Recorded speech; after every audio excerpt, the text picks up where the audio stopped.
Yo, what's going on, people? It's your boy Maxwell D, and right about now, you're tuned into Carib Brit, and don't let me get serious. You don't know. Don't let me get serious. Don't let me drop from my Nike MCs get capped. Don't let me get serious. Oh, I'm betting where I've got rat-a-tat-tat. Don't let me get serious. Don't let me drop from my Nike MCs get capped. Don't let me get serious. Oh, I'm betting where I've got rat-a-tat-tat. What's happening, everyone? It's DJ Shax, and I'm joined by Maxwell D. What's Does that mean you're right, darling? I'm good. Thank you for joining us on Anytime, man. doing a little bit of interviews now. Back in the lockdown. Okay. How do you feel? Lockdown 2. God, I'm over it. What I mean? I'm over it. Like, yeah. It's too political because I've got so much to say right now. Trust me. Yeah, just got to keep yourself busy. I mean, I have a studio. I've been busy doing a lot of stuff with Against All Odds, to be honest, over the whole of the lockdown, which is it's kept me really busy. So I haven't really had time to really sit down, to be honest, much. I've been out as much as I can think of. I mean, I'm not, to be honest, a lot of people just want to go shopping and go out raving and all that. I just want to make, music. Exactly. And spend time with my family. So it doesn't affect me like that. I'm not really materialistic like that. I don't have to be in every club. I don't have to be at every restaurant. I can cook, wow, really. There's rice at home. Yeah. And to be honest, we've got more creative at home, to be honest. Like at home now, the only thing I say that the negative thing about it is that people that have got to work from home, like there's no release, you know what I'm saying? So, and yeah, a lot of people that are socialites, they are single, at home on their own.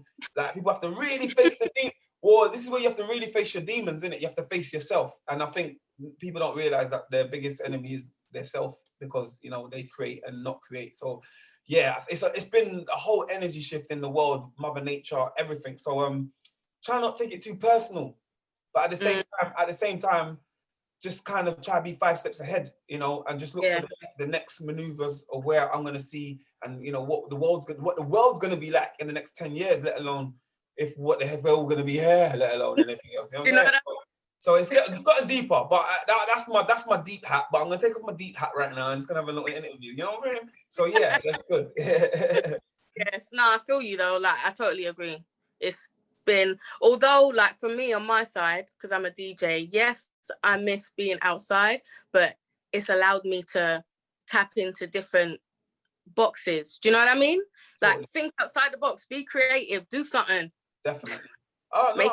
There's a lot of things been going down in lockdown that are new that I even put together and had the time. And I wish I could have done more, to be honest. I kind of scoffed a lot of time. When I'm looking back, I'm thinking, I could have learned another language in that time, man. I could have been an expert at so-and-so, but you're not prepared for it. You're just so true, like, look upon the news, like, what, the virus is where? How many deaths? What the hell's going on? Oh my God, lockdown. What, you got a house party? I got a house party. Yeah, let's jump in a house party. The gas has been the gas, innit? And everybody's got a hindrance part of the gas. And actually, the smart ones are the ones that are like, yes, I don't need to go nowhere. I'm just going to learn a new language today. Or I am going to learn how to bake these cakes. Or I'm going to learn how. It was so much to do that only towards the second lockdown, I'm like, I'm over it now. I'm just carrying on with my life. So that I don't care if the shops are open or not open. It doesn't really bother me. If I can't buy a clothes, we're not going nowhere. Entertainers, ourselves, have been at the bottom of the shoe pit. So there's no point whiling out. It's just got to, that's my philosophy. Yeah. But you know what? Just stay positive at the end of the day. Try to keep yourself busy. Yeah. 100%. And I'm happy to hear that you have been really busy. But we're going to talk about that in a minute. Thank you, man. I appreciate it. Where are you from? Where's your background from? So I'm originally from South London. I am from Peckham. I was born in Dulwich Hospital. My mum moved to East London, went to follow my nan at the age of 10. And my dad is from Peckham, so South London. So I've been going back and forth from East and South for the longest. But my actual family, cousins and all that, they're from Harsden. They're from Harsden. So I'm from Northwest. So I've got a bit of everything. I'm just London, you know what I mean? London. Yeah. Where's your heritage from? Oh, sorry, Jamaican background. Jamaican. But I don't agree with just saying Jamaican heritage. No, yeah, 100%. I believe that a part of the history that's been stamped out and what makes us ignorant and divided is that people don't want to accept where the root of the heritage, where it really comes from, and it's from Ghana. You know what I'm saying? So I'm African. I'm African Jamaican. Jamaicans just a descendant part of, you know, an extra piece that they got left in Jamaica and had to battle it out. So how are we not saying we're African? I don't understand. And I think that's the difference that we got against each other. Although I'm pissed off that I didn't learn, I don't know how to speak the languages, because I can I mean, man that don't know. Lockdown too. Well, yeah, I wouldn't mind learning something, but I don't know if I've got the patience, to be honest. Like I want to, but doing it and wanting is a different story. Maybe when I'm older and I feel more relaxed by the beach, you know, cocktail, got the little what's it called? Rosetta Stone. You know the thing when you can listen to it. When I learned that way, just take it. I don't want to do it under pressure. I don't want to do anything under pressure. I got bills to pay. We all got bills to pay. Yeah, I'm saying I don't do anything under pressure. Not that under pressure to pay bills, but under pressure of life itself. Yeah. I mean, so yeah, that's me. Sorry. Yeah. So Karen. So facts. So all of the madness that's happening in Jamaica right now, have you got family on them sides? Yeah. We got family over there. We got a lot of family over there. Are they okay? Kingston. Yeah. Everybody. I don't really communicate a lot with family over there. Mainly because like my auntie moved from Jamaica to Canada. Don't get me wrong, we got a big, you know, funeral ground in Jamaica in the countryside and that. We was doing part of my family. They don't work. They were worker bees. You know what I'm saying? So they done really pretty good. So they're not really on a. We got, you know, gully cousins and youngsters. You know, it is what it is. Jamaica's Jamaica. Yeah, we've all got them. Yeah, we've all got them. But yeah, it's sad to see. But people, I don't really connect with them like that. I've got a few people I talk to, but not many. So. But the family's all right, and whenever I do want to find out, in fact, I just phone my cousins and that, like what's going on back home, and so they'll fill me in. But it's sad, it's mad. But Mother Nature don't lie, man. Mother Nature's had enough of a lot of people. There's a lot of wickedness going on it's not the people. The people suffer. We always suffer. But, you know, when people do wickedness in their countries, I'm not saying that, you know, that anyone's innocent, but I'm saying that when wickedness goes on, I'm talking about real evilness in the world that's inflicted on people, Mother Nature just says, just pulls the red carpet. You know what I mean? And it's sad to watch that innocent people, you know, lose their lives and destruction and all that. And and you know they don't care about our skins over there. Ain't no NATO flying over there for you, bro. You know what I'm saying? That's the truth. That's my personal opinion. I would wish that the world cares more, because we are the most creative individuals in the world. We are the most unique people ever. We set trend. Period. Although it comes back round because we watch America so much. So like they watch us and we watch them. It's so mad. Like, okay, let me give you an example. When I say they watch us, I say, okay, let me give you something. This is gonna be mad. Okay, this is a metaphor. Okay. The metaphor is this: the only way is Essex. What do they do? Lip fillers. What do they do? Tans. What do they do? Extensions. What do they do? You know, bums. I'm not saying that they do that in that particular show, but I'm just giving you the analogy. And I say, let's go to Jamaica. What do they do? Bleach out their skin. What do they do? Straighten their hair. You see the reverse. We're watching them, but they are watching us. So we're confused people. You know what I'm saying? So for me, like the country in itself, Jamaica, and my heart bleeds out to it, because it's like, you know, it's our roots, it's our heritage, it's the most beautiful country in the world. So to see that stuff happening in it right now, it's devastating, man. And we need to come to the aid. But now I want to see how the world cares about Jamaica. Yeah, how does the world feel about Jamaica? That's what we want to. You know, what do you really feel? Because it's good enough to go there and eat and sit on holiday and hack yourself. Oh gosh, the crime's down the road. That's hotel. Yeah. The weather's beautiful, but do you actually care about the people of the land? And that's So that's why I'm at with it. Facts. Yeah. Right, we're gonna get into the music. We're going. Would you say your heritage has an influence on your music and style? Because you do have that Caribbean influence. It is. It's me. Yeah. My dad is a reggae DJ. I've grown up in a room. My dad is Natty B. People might not know. He used to do the reggae chart show on Choice FM. He's been DJ Natty B. So that's my pops. So he's been Choice FM. Big up Pops. I know. I should big him up a bit more. I don't. We don't. I mean, some people are only finding out that he's my dad today and all sorts of things. And I know, but it's like he's definitely, you know, been a big influence in my life because obviously when I went to live with him, I grew up on like records in the bedroom and just like I knew everything like that. So for me, reggae was in my DNA. My parents, both parents are from Jamaica. You know what I'm saying? My nan and my granddad, they come on the Windrush, you know what I'm saying, from over here and built up and built what they built. So yeah, we are, that is all I've known in my growing up as a kid. I've always heard patois, patois, patois, patois, but I'm English. I mean, I'm born British, mate. You know what I'm saying? East London, South London, you know what I'm saying? But you still you know what I mean? So that was what I was growing up to. So that is just my style, innit? It's gonna go into both of those things. So yeah, that's Maxwell. Yeah, no, 100%. And I'm still just taking in who your Pops is. I know. It's mad. I'm a little bit. I'm already starstruck from you, but now I'm like double. Oh man, yeah. No, we just, you know what? It's crazy. Let me just tell you, yeah. Go on. New Brand Flex and Maxwell D. Oh, the remix, the one. Did you like that? Did you like it? Yeah. Yeah. I still spin that in the clubs till this day. What, the New Brand Flex one? Yes. Wow. Right. I was just talking about it in the interview just now. Well, I had an interview just come out in The Voice today, and I was just saying that I said that I done that as a favor for them in 2006. Okay. So that kind of like helped the generation of that track series from 2001. It planted it dead in the middle, and people learned to know the hook in 2006 and thought it was associated with something else, with a grime record. And that was just a New Brand Flex favor. Like, they asked me to just, you know, at the time I didn't care. I was like, yeah, cool, man, you can have the hook. Then they shot a video and it was all over Channel U and it used to get battered on Channel U. So I was just like, yo, that's a good move that I pulled right there. You know what I'm saying? It's a good little move because that brought me to a whole new audience. And then, you know what I mean? Here we are, like 14 years again later. Like, wow. Like, so it's like a 20-year span. Yeah, it's mad. You are a legend. Please take yourself in.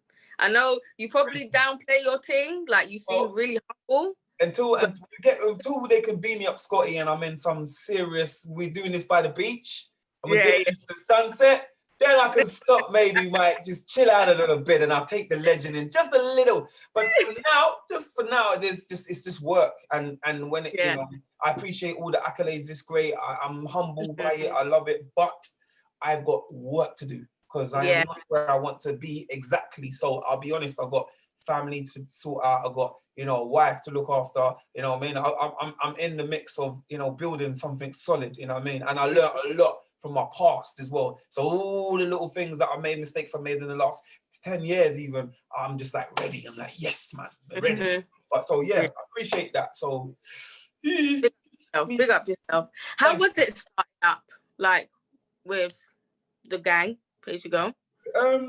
It was interesting, man. I mean, we were just young little kids on the radio. It was all we all followed drum and bass. We all followed jungle. You know what I mean? We all followed jungle hard. I wanted to be Steve Hyper D, and, you know, I'm sure Wiley wanted to be like Skibbity and stuff like that. And we all had we all was fans of that, and we all followed that movement. So that's what got me into the industry, full stop, by wanting to be a MC. And, you know, Nicky Slimton, who was a DJ back in the day, and Cool FM and stuff like that. So that was our little dream, and I was his MC. And then we ended up getting on Rinse, and then Rinse we met Target and Wiley. They were my college friends, so I was going to college with them. And then, you know, we was on Rinse FM, and then, you know, I went to prison, and I come out of prison, and I done Ladies Hit Squad with me, Wiley and Target, and then we done No We, and then we joined Pay As You Go. We will come Pay As You Go, and then we blew up in our champagne dance and blah, blah, blah. And then everything evolved into Cruise. Wiley's got Roll Deep, I've got Musketeers, you know, then Ace done East Connection, you know, then we got Diesel, part of East Connection, he was doing with Deja Vu. Then you had Deja Vu, you had Meridian, which is Skepta, you had Nasty Crew, which is DK, you know, gets all of that world. Then, you know, Rough Squad, you know, Tinchy, all of that. So it, like, the whole boom. And then obviously you had all the things around the outline that were, you know, not copying, but like mirroring us in South London, mirroring us in North London, mirroring us in wherever, all these different areas.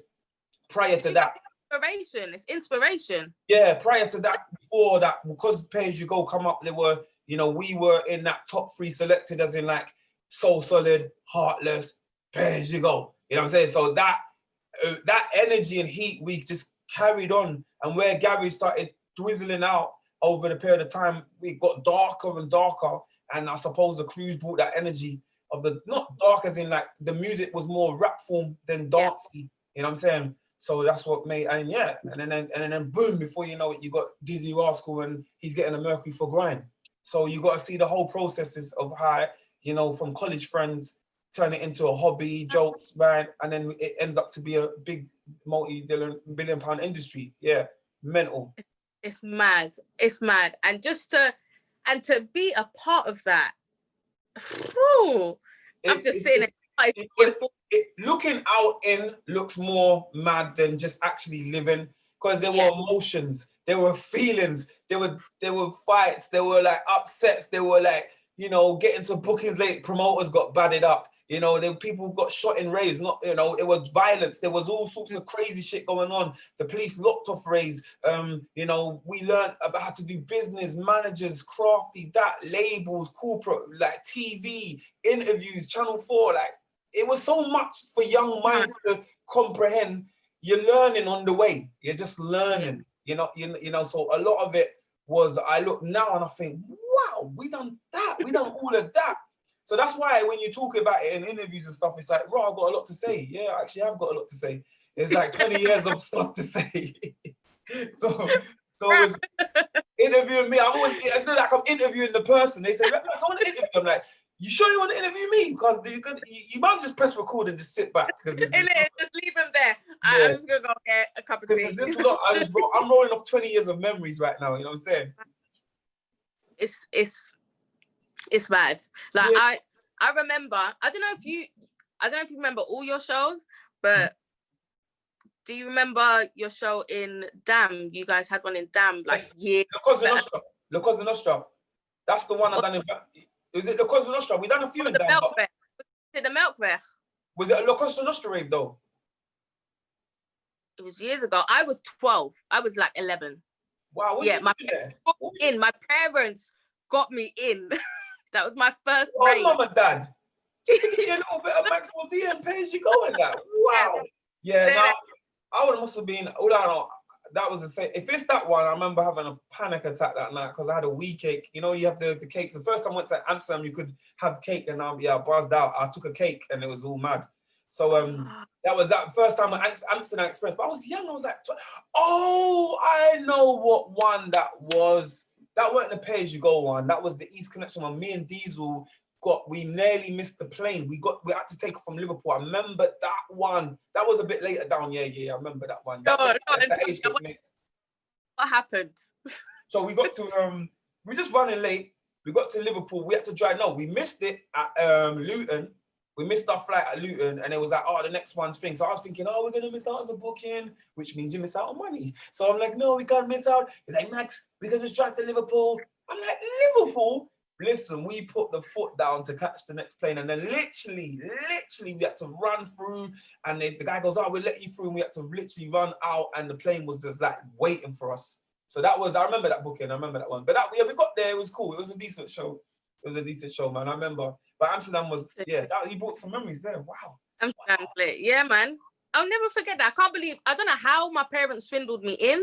Yeah, you got brought in nice, because I mean, but don't get me wrong, my dad done similar things. I was at certain sound clashes at underage, literally just there with my dad and you know what I mean? Like, brought me in, and they yardies, there's weed everywhere, smoking, Rastafarians and sound jump, bomber club, rock.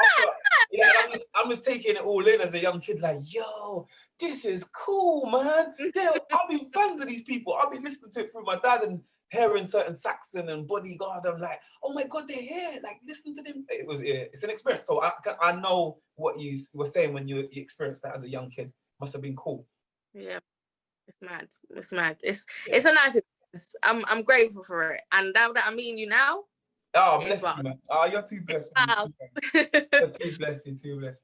You have done so much. Was there a time, should I say, in your life where you thought, you know what, this is long. Like, I'm hanging up the boots. I'm over it.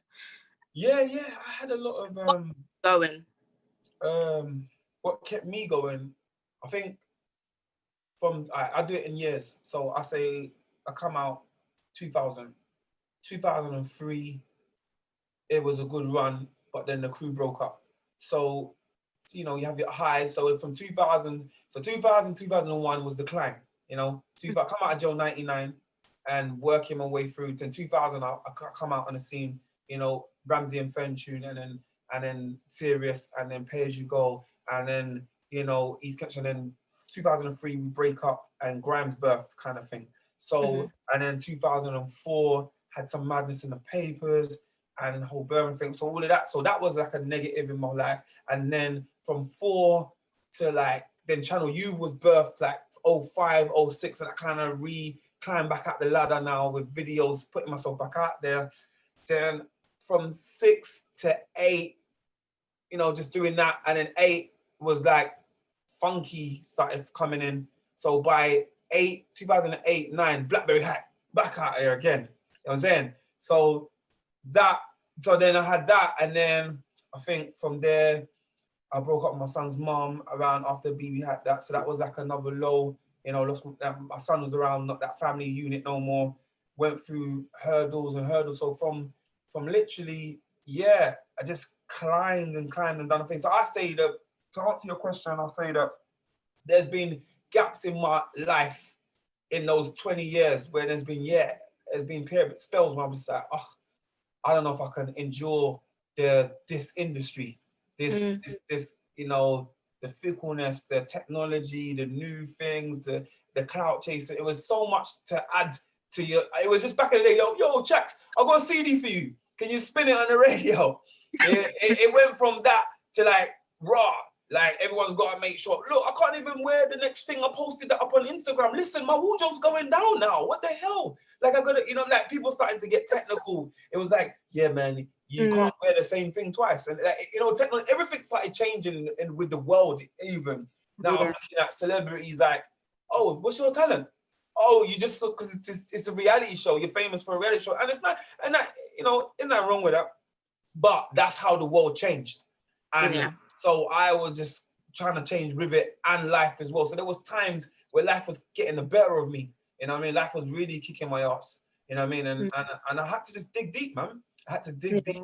I'm always I always believed in myself. Like it's not about my talent. I always said this, D, it's not about your talent. It's not about, you just got to make moves. You got to make the right moves. You got to just keep moving. So I've always had that business lid on, like, nah, man, this is a chessboard. This is a chessboard, and you got to keep making moves. Sometimes you win, sometimes you lose pawn, sometimes you get thing. The rookie goes, sometimes your queen gets checked. You know what I'm saying? You're like, yo, checkmate, life. I can't move. And life will have you in a hold sometimes. So you just got to learn. So I just read a lot, got really spiritual in the years as I got older. I started reading books like Conversations with God, you know, Think and Grow Rich, and just the Power of Now, and just kept on enhancing my mind a lot, and meditating and having a life coach and seeing a therapist and stuff like that. Like it really helped me with life, you know, with all the trauma that I've raised as a child inside me, with the industry meltdown on top of you, you know, because fame is a drug that people don't realize. That it's a big drug that, you know, once you have it, you always want the taste of it, and it's to understand what it is. It's not you. It's just the mask.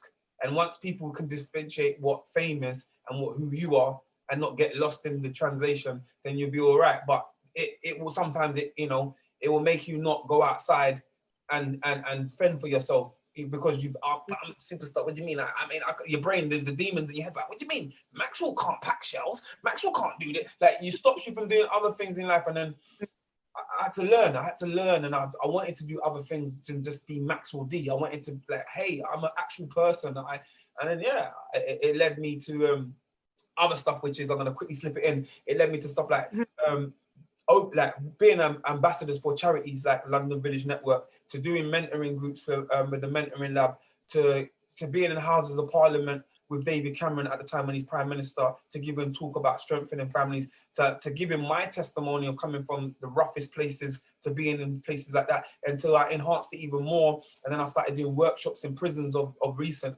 And now people starting to notice that, yo, I go in workshops in, you know, in these gully prisons and teach them things. And then I ended up in a school which is a music teacher, and that was like the biggest bonus for me just before COVID kicked in as well. So I've always been doing stuff as well as the music as well. Yeah. But that's where I had to go through that journey to become this person I am today. So there were so many times where I felt like I didn't want to do it no more. But, you know, as I said, I dug deep, and that was, I just gave you like the versions of how I got out of it. And those are the tools that I use to help me stand strong today.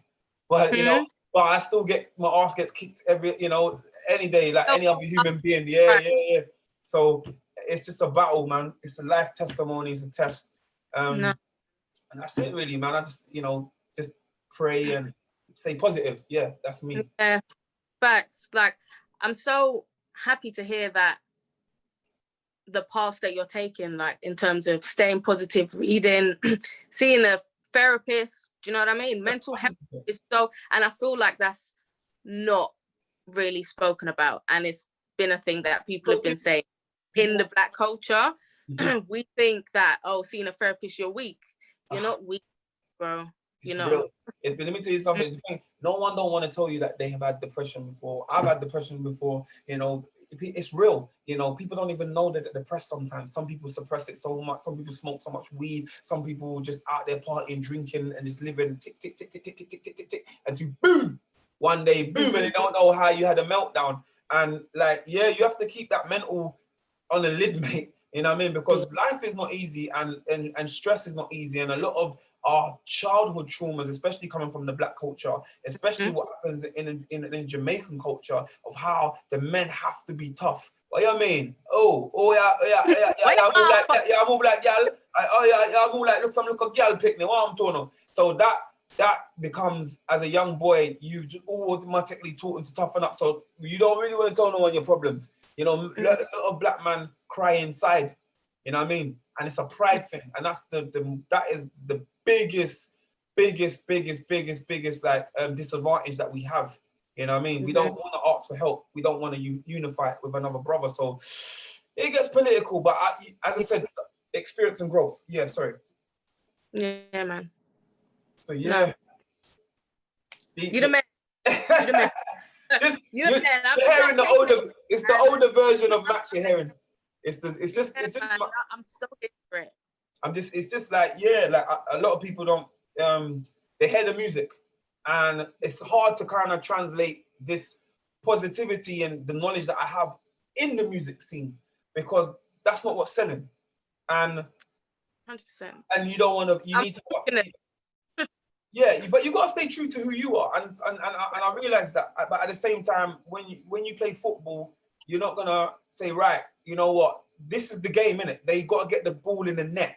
So no matter what you are, you might be like, oh, I'm not really a fan of football like that. I don't like the way they play football. But once you enter the league, that's how they play it. You might want to pick up the ball and run with it, but that's not that's not the rules. So I try to give metaphors of like understanding when I do music, it's entertainment, not personal. But I like to put personal tunes within my songs and stuff like that, because you've got to sell. You got to have a fan base. You need to know what people want. And I think sometimes we get misconstrued. So when you have a conversation with me, you ain't necessarily going to get the same max on the rhythms, because it depends on what tunes I'm doing for a vibe. Is it a vibe tune? Is it a rude boy tune? Is it is it a gal tune? Is whatever. But when you have a conversation with me, you're getting to know the mind. You know what I mean? I can't put my mind on 3.5 minutes. You know what I'm saying? It's not going to work. You know what I'm saying? So now people are shocked, like, oh my God, Max has got a brain, like yes, you got bloody right, I've got a brain. Yes. Let's talk about Serious Remix 2020. How was it working on that track with Novelist and Capoline? Yes. I mean, these are new. They're the new generation of grime. So with that now, I always keep my eyes on what's hot and what's new. But that was mainly down to Nicky as well.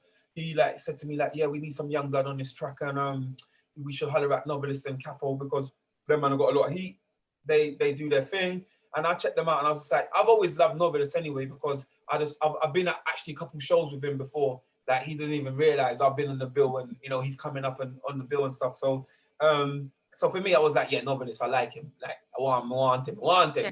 And then there's like Capo Lee, I was like, okay. And I checked him out. I was like, yeah, nah, this guy's fire. I just love his style. And you know, the rest, like So Large, I was a fan of him growing up. He used to be in God's Gift crew. And so God's Gift was Pay As You Go. And then God's Gift had a crew called Mucky Wolfpack, which had Merkston, which people would think was in the movement. Merkston, So Large, Discarder, which is another grime MC, God's Gift himself, and a few others and that. So, and their DJ was actually Pac-Man, yeah, who is now DJ Majesty in the house world. Imagine that. Yeah. Don't get it. I got everybody's history. God damn it. I'm the orator. I got everybody's history, man. But so I remember, the reason why I was saying that is see, I've gone off topic. The reason why I was saying that is with the DJs and stuff. Oh, sugar. I was saying, my brain just went lopsided.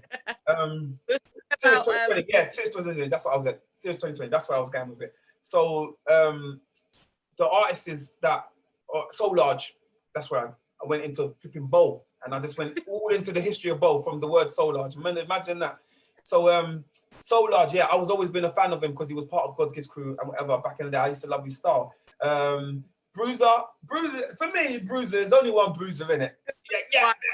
There's only one Bruise, and I like Bruiser. I think I always said to him like, you should, what's coming on. Every time I bump into him, I'm like, Bruise, man. He's like, I know, Max. I know I should get out there. So I had an opportunity to bring someone a grime pioneer for me that stands out. So I said, right, I want to bring Bruiser on this. And he's like, yeah, cool. We gave them 8 bar.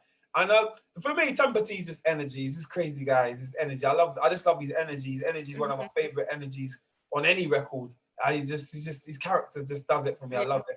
I love his energy. So it just that pattern for me, and that was it. Like I was cool with that. I was like, yeah, some new blood in there, and I knew what they wanted to do with the visuals and stuff. And I was like, yeah, the video is just sick. It's just a whole sick concept, and making it be the soundtrack for the movie as well, Against All Odds, which I know you're going to touch on as well. Yeah, I'm looking like, man's interviewing me now. Oh my god. So yeah, Against All Odds. So how did that come about? Like that's Nikki and Femi. You'll keep like this is the thing. This is the good thing about you. I don't know if it's all part of the manifestation as well, but these opportunities just keep coming, and you're still working after all these years. I gave you the tools. I gave you young. Whoa, this is the thing. Like I try. I mean, I don't do drugs like that. You know what I'm saying? So I'm not really a junkie. Like a lot of people take balloons and pills and all this crazy shit. I've never really been one through that. You know what I mean? Ganja farmer, and you know what I mean. So for me, it's always like, so that's maybe that young part and that side of it, and try to laugh a lot as well. Try not to be. I've had stressful moments and stressful years, but I've never been one to walk around with my screw face. I'm always be the joker. I'll always be like, make people smile. So I think that kind of keeps you, when you laugh a lot, keeps you young. You know what I mean? But on the basis of the manifestation, as I said, I gave you the tools. These are the tools I've actually been living by to get me through. I've always believed strong energy on the law of attraction, the universe. So yeah, opportunities do come my way. Yeah, exactly. I see the chakras there. I see, you know what I mean? I got my beads and all sorts of stuff, but it's not been a beadful day, basically. It's not been a spiritual day. I've been working like, so, to say about the 2020 and the opportunity that come my way, it's look at that. Imagine 20 years later, my friend who I started out as a DJ, and I was his MC all these years I've known him for, he's been in a position to, start to do films and movies and stuff like that. And it's come back round to like, yo, let's use your classic song for the soundtrack of one of my new movies. And it's just a no-brainer, innit? It's like, oh yeah, cool, serious. You're doing a grime short film. It's not that long movie, it's a short film, 40 minutes. And he wants to use the soundtrack, and Motown is their first record on Motown UK, which is Universal. So it was just all like, so it's like, green light, go, Max. So I was like, obviously, but what you don't see is all the anxiety side behind the back of it, like, oh my God, what's it gonna be like now? I haven't been hot in this new age era yet. Like, what is oh my God, I see UK gossip TV, all this stuff, crazy stuff going on. I'm like, oh Lord, I'm too old for that kind of stuff. Hell no to the living. So obviously you get your little things like, how am I gonna deal with celebrity life in this new age? But yeah, man, I'm just like, I don't entertain certain things, and I just keep myself to myself. And I'm wiser as well, you know what I mean? So yeah, you just know the draw outs, you know the baits, and just kick to it. But yeah, against all odds, it's been really cool. And I mean, it's out on Friday, isn't it? It's out on Friday. You can watch it on Link Up TV, or you can watch it on Sky 373 Channel U Reunion. I know. Or you can watch it on Virgin TV as well, 345. So yeah, they really covered all grounds on that one. And not only that, it's not just the movie; it's a whole Channel U takeover. So you're gonna see that from 7 to 1 in the morning. You're gonna see like bare different interviews, bare different artists from back in the day performing, new school ones, old school ones. Yeah, like from the Nails to me to Jammers to Doubles to like Saskiller and them, like as you said, New Brown Flex have done their thing. To the I'm excited. To the Ill Out show, to Ace and Viz being back on presenting, to like Poet, Poet. Like there's so many people that I saw that one day. You know, from the Grime look, Grime originals, all the Grime and Sharky Major, Nasty Crew. There's a lot of people, a lot. So for 6 hours, we're going to just get a whole full of Grime, Mandem, and the new schools as well. And you're going to see performance of Series 2020 and one of my new singles called Day One. Yeah, man, it's really cool, man. I'm looking forward to it, man. Yeah. I'm looking forward to it. I know you got a little cameo. Yes, I got a cameo in the movie. The cameo was just like we was at the radio. I can't even say. Well, I mean, you see it at the radio station park scene, and man, them are spraying a few bars. It's not long. It's just a little cameo. You see my little face. We get into acting though. Yes, man. Yes, man. I'm an actor. What you mean? My name is Denzel. That's my original name. That's not forget Maxwell. My name is Denzel. So my real name is Denzel. So yes, I can act. I need to be. It's the destiny. See, you were manifesting that. Yeah, the universe has given me the name already. I just got to follow in the footsteps. You know what I mean? And I don't spell my name with a what does he do with an E in it? He spells it. He's Denzel. Yeah. I'm Denzel. Denzel. O-L. So there's even a unique in the spelling. There's even, a Charlie boy. I tell you, it's a unique. Yes, I'm here for it. I'm here for it. Yeah, so that I would love to act, and I think to be honest, I'll be real with you. When I start, when they say to you when you're a young kid, what do you want to be when you get older? I said I want to be an actor until music was thing. But I mean, I've never done no drama classes. I've never done anything to do with it. So I'm not something that I'm saying I'm going to be an expert at. But I would love to give it a go one day. Definitely. Yeah, man, let's put that out there. It's going to happen. It's definitely going to happen. Then a cameo on the next thing. More than a. Yeah, man. I feel like I'm going to come across definitely, man. Yeah, let's tap into the avenues. Get the bags. Get the bag, man. Gotta get the bag. Oh, Maxwell, man, it's been such a pleasure having you. Thank you for interviewing me. Hit me up on the socials. Before you go, can you just tell the people just one positive mantra, should I say? Right. Something that keeps you going. Something that will keep you going. Okay, my thing is this, right? In the morning, I think everybody should go downstairs, don't look at their phones. Leave your phones for the first thing. This is what I'm trying to practice more. I don't go like I'm the expert at it because I'm not gonna lie. But this is I'm giving you gems what I'm trying to work with. Go downstairs in the morning and just relax. No phones, no nothing. Have your breakfast. Don't turn on the TV. Don't do nothing like that. Have your thing. Have a glass of water. And then I know some people can't meditate that great because their brains go. Woo. So what I do is free exercise stretch. Always got to stretch, and then I do 3 sets of 10 long deep breaths. So it's like 1, breathe in. So you breathe out. So you breathe in through the nose, and then breathe out. But you do that 10 times, 3 sets. And you might even be lightheaded after a while. You know what I'm saying? Like literally, yeah. And then stretch, and then that just kind of gives you the equal balance of any nerve, any unwanted energies, anything to focus on the day.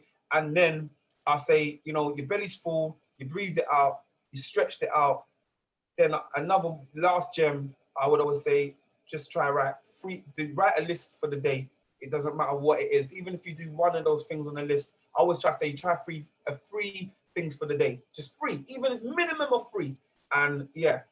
And another gem, try, like, I don't do this and I want to do this, but make most of your calls for the road. If you're going out for the day, try to do a lot of calls and live on the thing. It's easier to have that in your house and this and that. That's me. I'm gonna drop in too many gems now. I get carried away. So I'm like, nope. It helps. Yeah, I ain't the expert at it, but I'm working towards a thing. I'm always looking for things and to keep my spiritual lid and my health and mindset at the right point. So that's all I can do, man. But it's been amazing talking to you. Maxwell, big up yourself.